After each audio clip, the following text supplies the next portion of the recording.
Hello everybody, this is JerTheGeek, and I have a quick little unboxing for you guys. Today I have the Apple Magic Keyboard 2. So I just recently kind of started using my desktop setup again with my external monitors, you can see there, and my Magic Trackpad, and my crappy old keyboard. It really sucked, so I decided to order a new keyboard, and I figured I'd unbox it for you guys in this video, so let's get this thing open.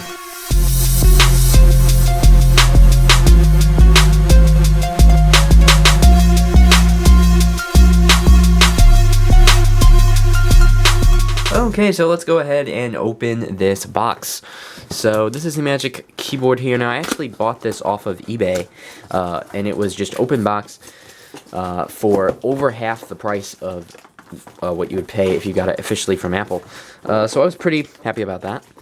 And the only thing it doesn't come with is the lightning cable, but I have plenty of those anyway, so I don't need that.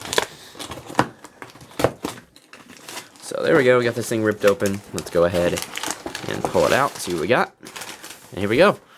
We have a Magic Keyboard 2, complete in the original packaging. And man, this thing is very light. I've heard other people say that it's light, and it is very light. It is, in fact, lighter than the Magic Trackpad 1, which is really cool. Just very, very light. Kind of reminds me of when I first picked up the iPad Mini 4 or the iPhone 5S, kind of how you get that initial, like, wow, this is really light. That's kind of how it is. It's very light. So that's very nice. I'm going to pull the packaging, this nice glossy packaging everybody always loves, or actually this matte packaging, everyone always loves that.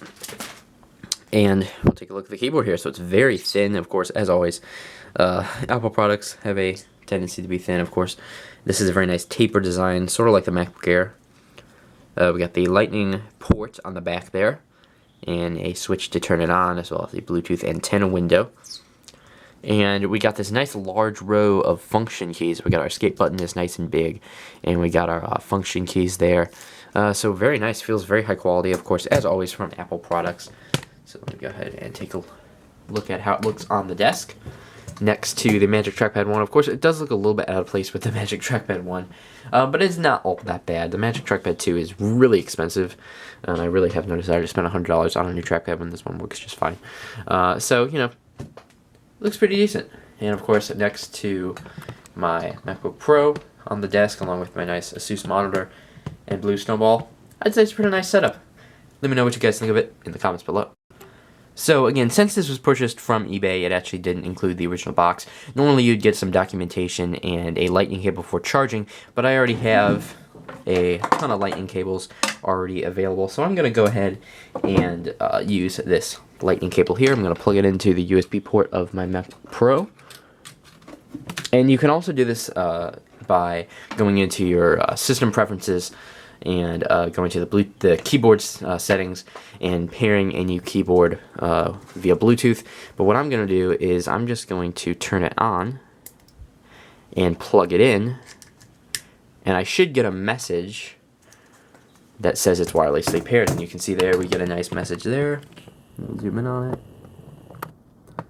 and it lets me know that this keyboard has been wirelessly paired with this Mac. So that's really cool. All you need is a lightning cable. You don't have to go fiddling around with Bluetooth settings and stuff. You just simply plug it in. And I'm going to check the battery level while I'm at it.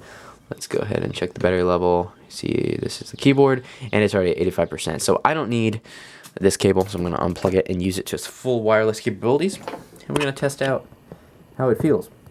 So this is a first typing test on this thing. So let me go ahead and pull up, let's see, a note. Use this one right here.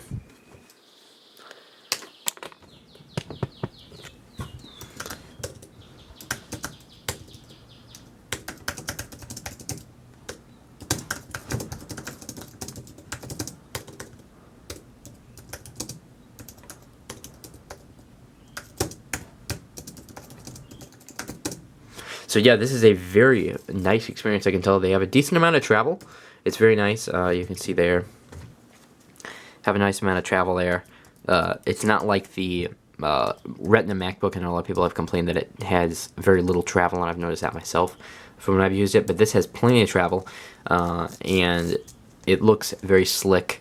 with the super thin design, super lightweight, easy to toss in a bag or carry around. You could easily use this with your iOS devices. Just kind of throw it in a bag and put it on your lap. It'd be very easy to use. So I really like this keyboard. It's very nice. Let's see a little more typing on it. Let's see here. I'll move the camera back a little bit.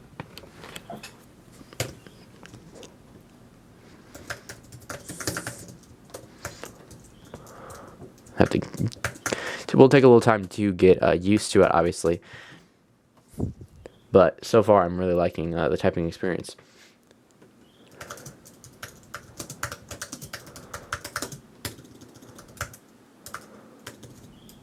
And here's a side view of the keyboard on the desk. It really, I'm really surprised at how thin it actually looks on the desk. As you can see here, it's almost, when you approach it from this way, it almost looks like it's sitting flat on the desk. It's got a decent amount of raise on it, so you can type like this and still be comfortable. But it looks very nice on the desk, very clean, as many Apple products are. You can see the Magic Trackpad one looks a little funny, because it looks very big and huge and raised compared to this. But overall, it looks really nice, and I really like the way it looks next to the setup.